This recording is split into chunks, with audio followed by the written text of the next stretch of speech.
Today's podcast is brought to you by Audible.com. Get a free audiobook download and 30-day free trial at audibletrial.com/ChiroBusinessMojo. Over 180,000 titles to choose from for your iPhone, Android, Kindle player, or MP3 player. Welcome to the Chiro Business Mojo podcast, where we deconstruct the methods, marketing, and mindset of successful business people and chiropractors from around the world. And now your host, Dr. Richard Day. Hello, I am Dr. Richard Day, and this is the Chiro Business Mojo podcast. You are in the right place at the right time. Today, I'm excited about our guest, Dr. Bob Hoffman. He's been around quite a while. He's got great tips to share with you. In fact, he is a best-selling author, healer, speaker, entrepreneur, and visionary leader, and president and CEO of the Master Circle. He's co-author, along with Dr. Jason A. Deitch, of the bestseller Discover Wellness, How Staying Healthy Can Make You Rich, and has written and performed dozens of books, CDs, videos, all geared to provide cutting-edge material to healing professionals on practice growth, practice management, and the philosophy of success. Welcome, Dr. Bob Hoffman. It is absolutely my pleasure. Thank you so much for inviting me and having me on today. Well, it's certainly our pleasure. Feel free to jump in and fill in any of the gaps in the bio that I may have glossed right over. Well, Discover Wellness, How Staying Healthy Can Make You Rich, which is almost 10 years ago that I did of Jason Deitch. We, to our knowledge, were the first chiropractors ever to hit the best-selling list the first day with Barnes & Noble and Amazon. I'm very proud of that. Last year, I wrote with Dr. Porter another book called Awaken Your Flourishing Brain. I think writing for chiropractors is a very important thing. I wish more chiropractors wrote books and released them, because the more the public gets to learn what we do, the better it is for everybody. Well, I certainly agree with that. It's amazing at this point in the 100 or so years of the profession has been around that we are still utilized by less than 10% of the public. Yep, and I have very clear opinions about why that is, and even more important, very clear ideas on what needs to be done in order to change that once and for all. Well, let's start with that. Why don't you share some of those ideas? Well, look, I would like to label myself as a subluxationist. I was in private practice for 23 years. I told the chiropractic story to every patient, every opportunity I can. I talked subluxation, causes of subluxation, correction of subluxation, all day, every day. I consistently took care of about 150 to 170 visits a day, and I'm convinced to this day that I grew my practice that large because I was so committed to this story and this educational process. But I have to admit that the same story that helped us evolve as a profession, to survive as a profession, I now believe is holding us back as a profession. I want to make it clear that I don't want to get rid of the term subluxation. I think it's pivotal, and I think it's part of the history and heritage of our profession, and we should be enormously proud of it. But I do think that after literally hundreds of thousands of chiropractors talking about subluxation for 120 years, we're still taking care of a very small fraction of lay people who actually understand it or care about it. I think there are better ways, better stories, better communication skills. If I could dig in even deeper, in a fair and reasonable world, we'd all like to think that those of us who produce the best clinical outcomes would have the biggest and most successful practices. But that's not true. It's my observation that those of us that have the biggest practices are the best communicators. And communication is the key to practice success. Now, of course, I don't want to trade one to the other. I'd like to add one on top of the other. But it's those of us who communicate the best seem to engage the most patients, influence how they think and behave, and I believe there's a whole new way of doing that. I've been teaching that in my coaching for the last 4 years. I've been teaching that live at seminar for the last 4 years, and the results have just been absolutely amazing. Well, let me stop you right there, because some of what you're saying can be considered by some to maybe be heretical. And how has this been perceived by the profession? Is this message going over, or is there a lot of resistance? Actually, I've encountered almost no resistance. I have spoken at multiple state associations. I've spoken throughout the United States, Canada, and Europe about this new shift in focus, and universally been acclaimed and accepted. It resonates with our colleagues deeply. I'm not giving up chiropractic in any shape, manner, or form. I'm helping it evolve to the next level. Look, Dr. Day, we've got to understand that B.J. Palmer, every year at Lyceum in Davenport in August, would give his State of the Union about what chiropractic is now. And he infuriated a lot of people and had so many who also loved and adored him. Because every year he kept evolving the profession. And quite honestly, the profession got frozen in time in 1961 when he passed away. And even though none of us will ever be able to produce or prove this, I'm convinced that if B.J. Palmer were alive and well today, we probably wouldn't recognize what chiropractic is, just based on what happened in the 50 years previous to his passing. So I think we need to evolve the profession. That doesn't mean give up the profession. It means enhance it. And again, I've gotten just about zero resistance from anyone at all levels all over the world. That's really good news. I'm in agreement with you. I have found that when I am treating patients, I certainly educate them about chiropractic, but the patient's mindset is really on what I can do for them. And if I put in a term out there that's either controversial or really just any medical term, it's not about the term. It's about what's in it for that particular patient and what I can do for them. And there's the pain management side, but there's so much more. And that sort of comes through the patient's interaction with me and experience over time with chiropractic. And I agree with you. I'm looking to eliminate barriers for the profession and between myself personally and my patients, and to become more inclusive and get more folks in on this. I mean, my understanding of chiropractic, and I certainly don't have the experience that you have, but it's that we were the ones who have been saying prevention, treat the symptom, not the cause. And that's the message that I really want my patients to hone in on, and it sounds like that's exactly what you're talking about. No doubt about it. You know, we've all had the experience of putting up a lateral cervical x-ray and the patient wanting to know which knee was that. We've all tried to impress the patient with our knowledge and skill set, throwing out long words and difficult terms, and the patient just glazes over. The truth is, communication isn't what we say. It's what the patient understands, hears, and interprets. And there are words that are emotionally charged negatively and words that are emotionally charged positively. And if we could learn to describe what we do in a way that the patient truly understands it and sees the value to it, all the other problems just seem to disappear or go away.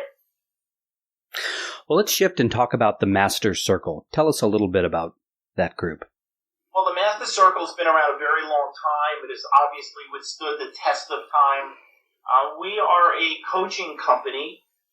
Doctors of chiropractic hire us to come in and assist them in improving their practice and their life.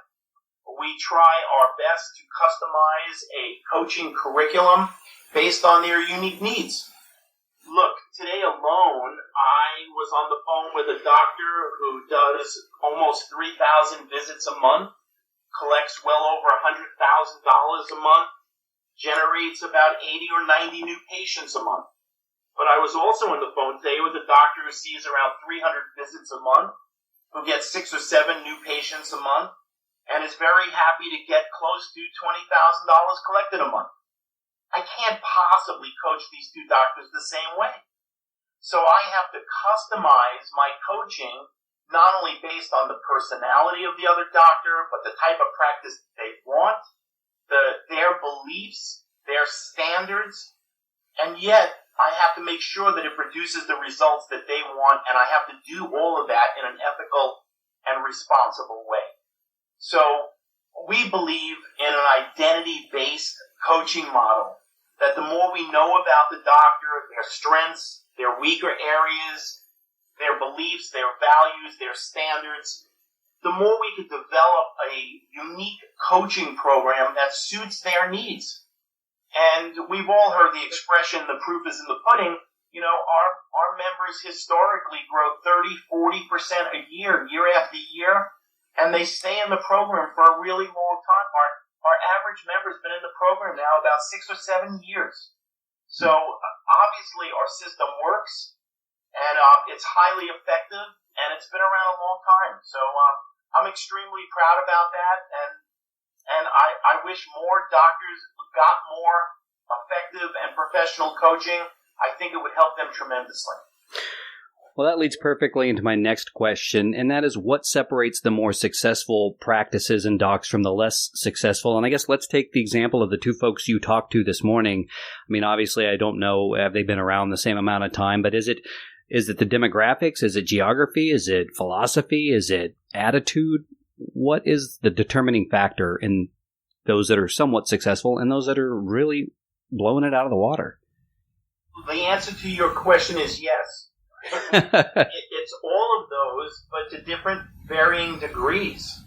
You know, some people have a personality that lends itself to success or gets in the way of success. Some of our colleagues work harder and smarter, some don't. They're not looking to build a big practice. Some are more ego-driven, some are more service-driven. Some have better technical skills, some don't. It's also what you focus on. You know, we all have heard of the 20-80 rule, where 20% of what we do creates 80% of our results. This is also true in practice. If chiropractors, or any professional for that matter, could more consistently focus on the 20% of the things that truly matter, their practices would grow. But the reality of it is that most chiropractors don't even know what the 20% of the things that truly matter are. And if they do, it changes over time. I think we'd all acknowledge that practice today is similar but different than just 5 or 10 years ago. You know, I hear all the time that, you know, guys come up to me or gals come up to me and they say, Bob, I've been in practice 29 years. The first 25 were really awesome. I don't think I've changed anything, but over the last 4 years, the way that I used to get new patients isn't working as well. The way I used to get really good staff isn't working as well. My report of findings, which used to be really solid, isn't as solid anymore. My business practices don't seem to be working as well. Could you help me? I mean, I literally hear that question a half a dozen times a month. And my responses to these doctors are always very similar. First, I ask them, have you really been in practice for 29 years?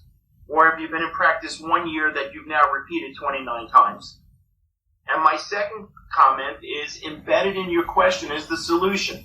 When you made this statement, and I really haven't changed anything. Now, this is completely consistent with our philosophy, Richard, because Chiropractic 101 tells us that when we adapt to the internal and external stressors, we're in a state of ease. When we fail to adapt, we shift to a state of dis-ease. And if we continue to fail to adapt, we go to a state of disease. Well, I'm very clear about the fact that our profession's in a state of dis-ease because profession-wide, we have failed to adapt. The world has changed. People's knowledge has changed. The internet has changed the game. The business model of chiropractic has changed. And you can't keep doing what you've always done and expect it to all of a sudden get better. But if you knew how to adapt and what are the critical linchpins to adapt, and if you focused on those things, your practice would organically grow. And that has been our experience.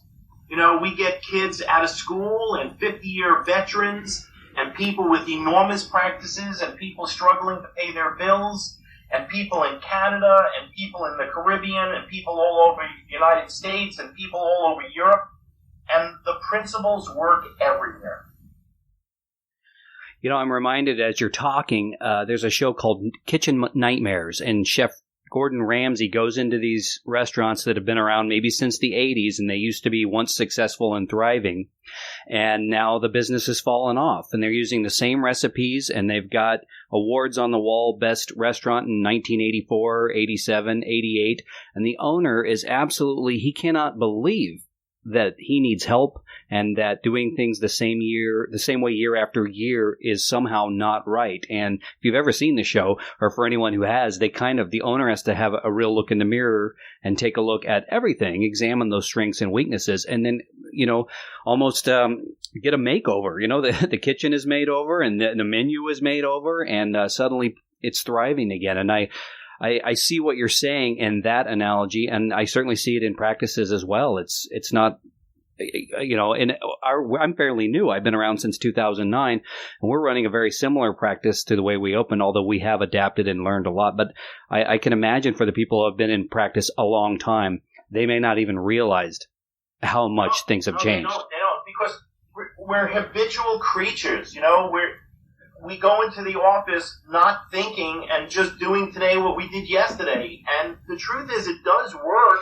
It just doesn't work as well, as often, as consistently as it once did. And if we were to raise our awareness and raise our consciousness, it's not all that complicated to figure out how to make modifications and refinements. Look, let's even go to some of the fundamentals of our practice. There basically hasn't been a new case history question in 60 years. Most of us got our case history questions from our field doctor's case history or our clinic's case history when we were in school, but we're asking questions that are out of touch with reality. In today's world, people are subjected to constant, chronic, low levels of physical, chemical, and emotional stress. In survey after survey of asking lay people on a scale of 1 to 10, with 1 being minimal and 10 being maximum, where would you rate an average day of stress in your life? Over 80% of the respondents report somewhere between 7 and 8. The human brain and nervous system was never developed to withstand that level of intense stress day after day after day after day without damage, degeneration, and disease. And that's why we're entering into the neurological epidemic in society. There are more people suffering from Alzheimer's and autism and Parkinson's and multiple sclerosis and lupus and irritable bowel syndrome and chronic fatigue syndrome, and the list goes on and on and on, than ever before in humankind. We're in the neurologic epidemic, but we're asking questions about the genetics of the patient's grandmother on their mother's side, as if that's actually going to change our adjusting protocols, or get the patient to have a sense of reality that it's their lifestyle that's damaging their health, not their great-grandmother. So one of the things I had to do when I started to make the shift 4 years ago in my teaching is I had to develop a whole practice model around this new communication. So, for example, I'd be more than happy to give you a few examples. Yeah, please do. I love asking a question like this. Where in your body do you hold or currently carry your stress? Well, for me, it'd be upper back, neck, shoulders. So, obviously, the most common answers in no apparent order is I hold them in my neck, in my shoulders, in my jaw, in my upper back, in my chest, in my abdomen, in my lower back, in my feet. As much as that answer is important to me, that's not the reason I'm asking. Mm-hmm. The reason I'm asking is because first, you'll notice that every patient has an answer. And in the process of answering you, 2 critical things happen. First, they acknowledge that they're under constant chronic low levels of physical, chemical, and emotional stress. And perhaps for the very first time, they cognated that it's negatively impacting their body. You see, I believe that every patient knows they're under constant stress. What they don't know is how is it impacting them. Right. So we need to ask questions about stress. I've developed over 35 new potential case history questions. Now, I'm not suggesting that anybody needs to eliminate their current form and create and add my 35 questions. But once we add in 3 or 4 or 5 or 6 or 7 of the newer questions, we change the trajectory of the relationship at the case history. It's no longer just about their pain. It's about the fact that their pain is coming from constant chronic low levels of physical, chemical, and emotional stress. When we ask the patient, do you think your stress is mostly physical or chemical or emotional or some combination of the above? You know what the number one answer is? All of the above. Patients get the dilemma that they live their life and their lifestyle under. Now, in our autonomic nervous system, Dr. Day, as we all know, there's the sympathetic nervous system and the parasympathetic. And most of us know the sympathetic is the fight-flight nervous system. But what it really is our survival nervous system. We're under any kind of stress, our sympathetics kick in so that we can survive. That's its only goal. The reason we go into fight-flight is to survive. But it was designed to be a short-term resolution. And as soon as that stress went away, our parasympathetics were supposed to kick back in. Now, some of us know our parasympathetics not as fight-flight, but as rest and digest. But I like to refer to it as our healing nervous system. All healing occurs during parasympathetic dominance. Well, here's the problem. We're supposed to be in survival and healing simultaneously. But if we're trapped in sympathetic dominance, survival dominance, most of, if not all of the day, every day, our ability to heal is greatly diminished. That's why people are having more of a difficult time now than ever before of getting well. We all acknowledge that the power that made the body heals the body, but people aren't recovering today like they did 10 or 20 or 50 years ago because the energy in their system, the power in their system is so diminished because they're in sympathetic dominance, not in parasympathetic dominance. And you know what? Patients get this when you actually explain it to them. Well, that's powerful stuff, and it's getting me pretty fired up. It's absolutely correct. I've seen that sort of thing, and I think in our American lifestyle, it is. It's unfortunately in the last 30 years or so that I can really look back and think of it is worsening, and it's sort of a spiral. And it's kind of like with patients when they come in and you say, you push on that area. Does that hurt? Well, it didn't until you touched it. They don't realize it. I think when you open that door with the questions you're asking, that's when they take that breath and they say, oh yeah, I am stressed. They may not know it until that moment when you start asking those questions. So that is a great piece of advice, and it sounds very actionable. And I think even for our listeners who maybe are not familiar with the Master Circle, that they can start incorporating those sorts of questions in their practice tomorrow. What single piece of advice would you have aside from that an experienced doc? Oh, I'm sorry. Did you want to go? No, I was just going to jump in to answer your question. My most important piece of advice is that practice growth is always preceded by personal growth. And if any doctor wants to grow their practice better, they need to grow themselves first. We need to be more disciplined. We need to be happier. We need to be more congruent. We need to be living the chiropractic lifestyle ourselves so that we can teach it to others. We need to have more confidence and more certainty, more understanding. We need to be better communicators. Look, in a very simple way to describe this, when we're growing, our practice will also grow. When we're flat, our practice will be flat. And when we're going through the motions and regressing, our practice will follow suit that way as well. Our practice always mirrors us.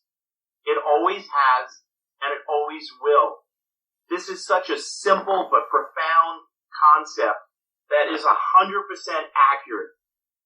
So if I were to give a new doctor or a veteran doctor one piece of advice, it's to work hard at becoming a better version of yourself.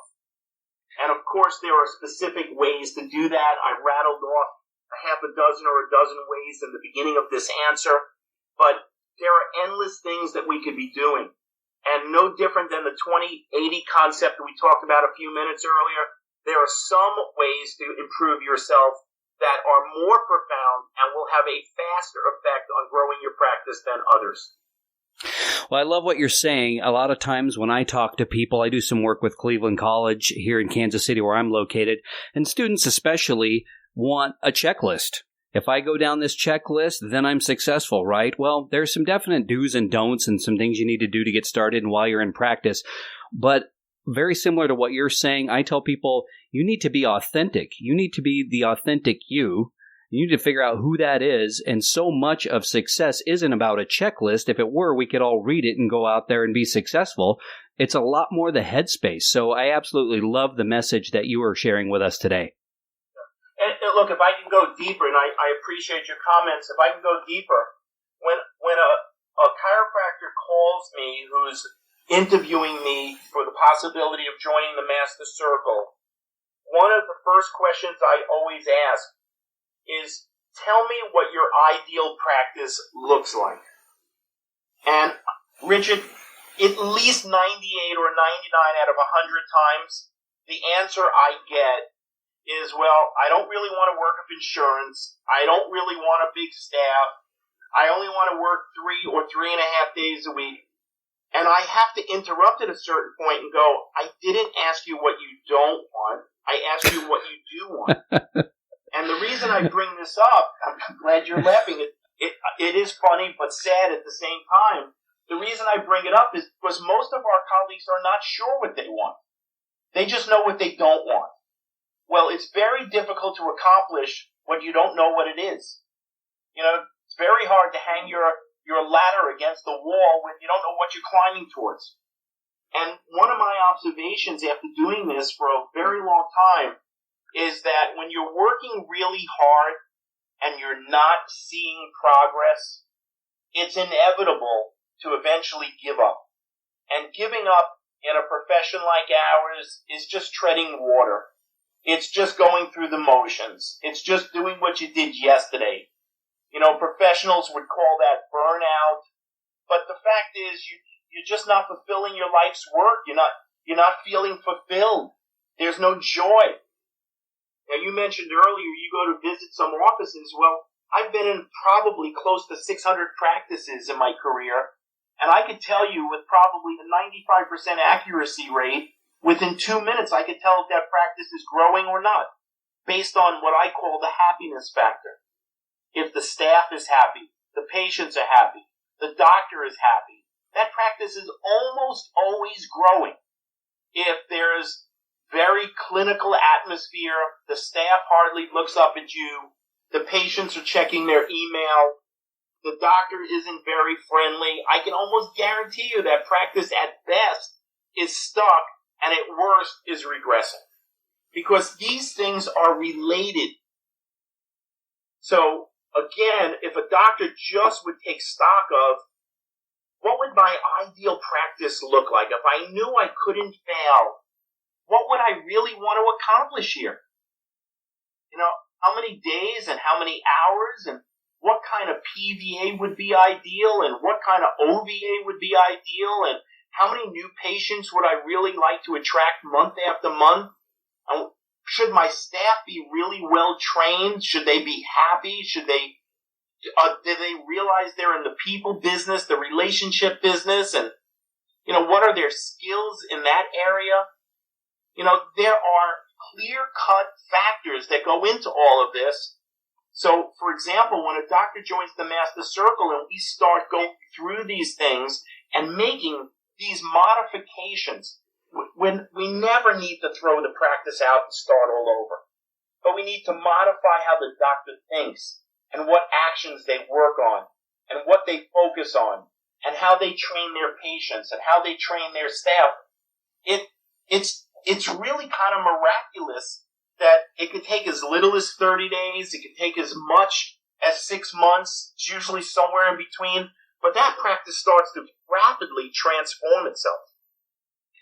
Yeah, I can't imagine having a goal, whether you are a coach of a football team or someone who is starting a dry cleaning business. If you don't have a goal for yourself in business, the one I hear a lot is, well, I just want more. I'll talk to someone, what do you want your business to look like? Same question you asked. Well, I just want more. I want more patients or whatever it happens to be. But one of the things I've told people is find out who your end user is and cater to that person. If you're a pediatric chiropractor, go where the moms are. That sort of thing. But absolutely, it is somewhat shocking to me when I run across people who don't have a clear goal in mind. It makes that goal very elusive. You're 100% right. You're 100% right. And the message I really like to give out through this interview is this is a fixable issue. People aren't broken. They don't need to be replaced. They don't need to give up. These are all trainable qualities of a successful practice. We don't have to try to figure it out. We know what the qualities of a successful practice are. And if I could just harp on your last comment, I'm also kind of stunned that when I interview these potential new members, I almost always ask, as a kid growing up, were you ever a member of a team? And it wouldn't matter if it was cheerleaders or football or hockey or baseball or basketball. Yes, I was. Did you ever have a coach? Yes, I did. Did you like or dislike your coach? And regardless if they liked or disliked their coach, when I get to the next question, would you acknowledge that your coach pushed you to perform better than you probably would have on your own? The universal answer I get is absolutely. So isn't it kind of bizarre when we're playing basketball as a 14-year-old, we have a coach, but when we're a 30 or 40 or 50 or 60-year-old with our professional livelihood, that some of us elect not to have a coach? So, to me, it again is just another example of the incongruency in how some of us think and how some of us function. And again, all of this is very fixable. Well, sadly, we are running out of time in this interview. I want to shift things and talk about, maybe we've already talked about some broader issues, but I want to ask you some general life questions. We all learn from, I think, the biggest lessons we learn is from our failures. So what is the biggest failure or challenge or obstacle you've had so far, and how did you overcome that, and what did you learn? That's an excellent question. And first, this is, again, very much in alignment with what we teach, because everyone has strengths and weaker areas, and all of us like to accentuate our strengths and hide or ignore our weaker areas. But in reality, it's through the weaker areas that we turn into strengths, that we grow and make progress. So for me, the answer to your question, Richard, is very personal. 14 years ago, if you were to have asked me to define my health on a scale of 1 to 10, I would have given myself about a 17. I've always had a tremendous amount of energy. At that point in my life, had not eaten meat for 20 years. I've not even taken an aspirin in 25 years. I felt great. I exercised regularly. I took my supplements. I got adjusted every week. I meditated. And then for insurance purposes, I went for a medical exam. It was the first time I saw a medical doctor personally in over 25 years. And I'm making a very long story short, but I found out I had an advanced case of colorectal cancer. That's an eye-opener, isn't it? Absolutely. And it kind of shook me. It made me reconsider how I was living my life. And again, I'm trying to make this long story short, but obviously I'm still here. I'm doing better than I've ever done. I actually had the tumor, which we documented, that had actually grown through my descending colon wall. It actually went away before I had surgery. I still had the surgery because the doctors convinced me that where the scar tissue was, the incidence of it reoccurring were dramatically higher. But I took Einstein's quote, adapted it. If the same level of living that produced the tumor couldn't get rid of that tumor, it was time for me to reinvent myself. And what I discovered, and I don't wish this on anybody, it was not a fun time in life, to say the least. But what I learned is you either default to your weakness or step up to your greatness. And I assembled an amazing team. I rededicated and committed myself. I literally got adjusted twice a day for 90 days. I was taking about 100 supplements a day. I was drinking Essiac tea.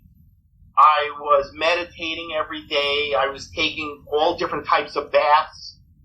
I was going for chemo and radiation. I did everything I could find. And I got better. And I've had, again, to reinvent myself. And my health is amazing at this point. I get blood tests done every 4 to 6 months. I wish the people listening to this podcast, blood work is as good as mine. I'm older. I've been in chiropractic 40 years. My energy is just as good, if not better, than it's ever been. So we learn through these adversities. We learn through these difficult times how to step up to a better version of ourselves, how to be more inner-driven and not outer-driven. We learn how to recommit and rededicate ourselves. We learn how to discipline ourselves to do what's necessary even if we don't like it. And if I had to give you one example of how I've overcome adversity to become a better version of myself, that would be it. Well, I can't think of a more challenging obstacle to overcome than one of personal health. So thank you so much for sharing that with us.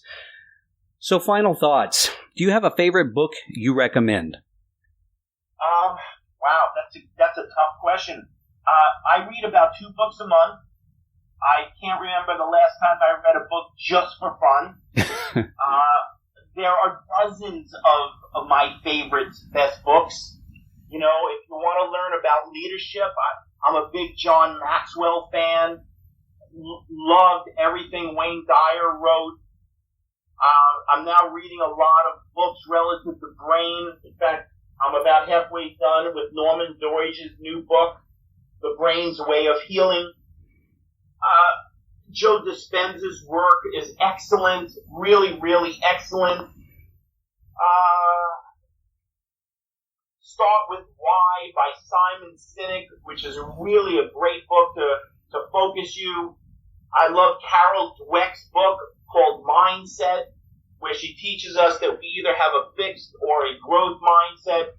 Boy, the list goes on, but depending on the topic, is it a business book, a personal growth book, a philosophy book, a science-related book? There are dozens of amazing books out there. There's also a lot of crap, but there's dozens of really amazing books out there.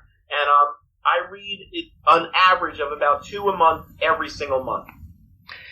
Yeah, and I think that, thank you for sharing all those with us. I think that going back to what you said earlier, a big part of success is working on yourself first. So I think definitely books about business on the business side, but personal growth cannot be ignored in that equation. Correct.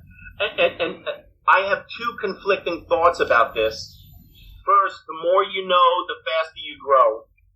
But that is determined by your ability to implement and execute what you know. Because if knowledge alone was the key to success, every college professor would be a millionaire. And we know that's not the case. So my favorite quote about this is ultra-successful people are uncommonly skilled at execution. Getting it done in a timely manner. That's what separates the wheat from the chaff. So on that note, this will be my final question. Are there any personal habits or rituals or routines you do on a day-to-day basis to make that difference in your life and to achieve the goals you've set for yourself? Absolutely. I like to refer to these as the winning habits. And they're different for all of us, even though there's a lot of common denominators here. You know, you always want to be as healthy as possible. So it's making sure you get adjusted regularly, making sure you exercise regularly, making sure you eat healthy all the time. But it's also having love in your life. It's having a strong social network of people who will tell you the truth even when you don't want to hear it. It's also practicing what you preach.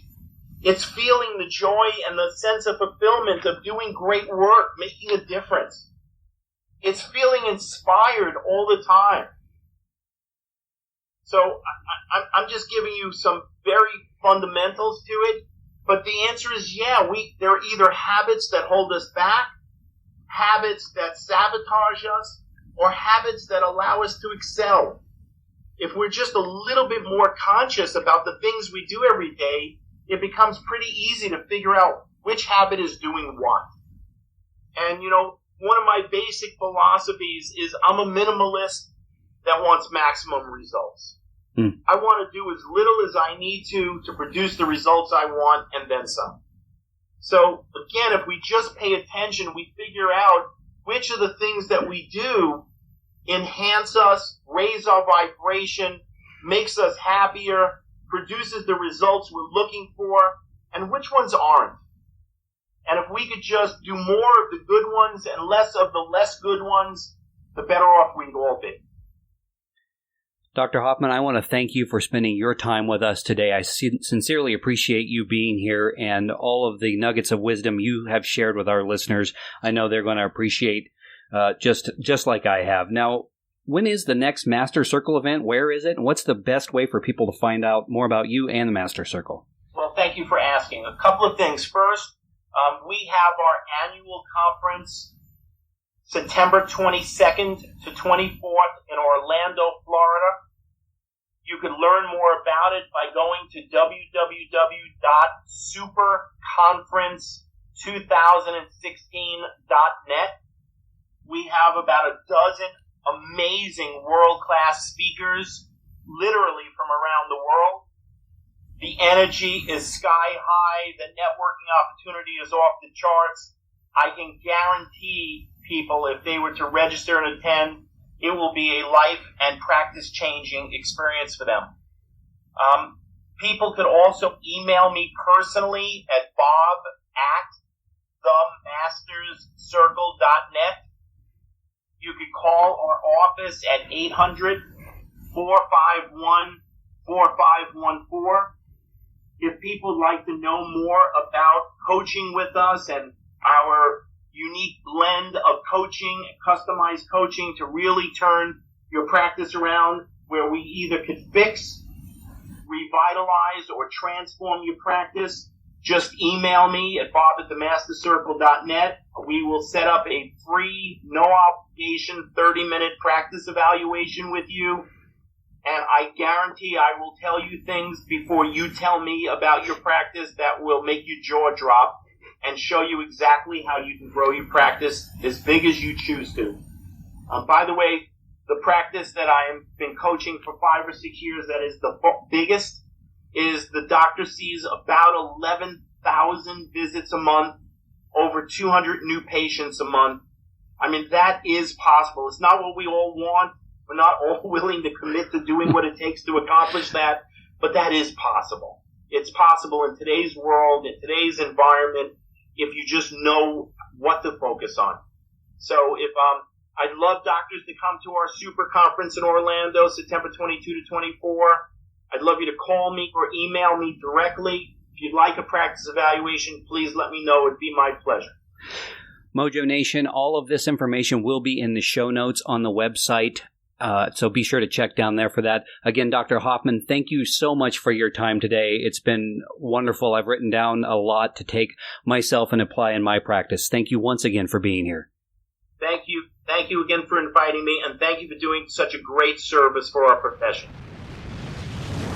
Thank you for listening to the Chiro Business Mojo podcast. Go to chirobusinessmojo.com for show notes on today's episode, and jump on over to iTunes to subscribe, rate, and review if you enjoyed the show.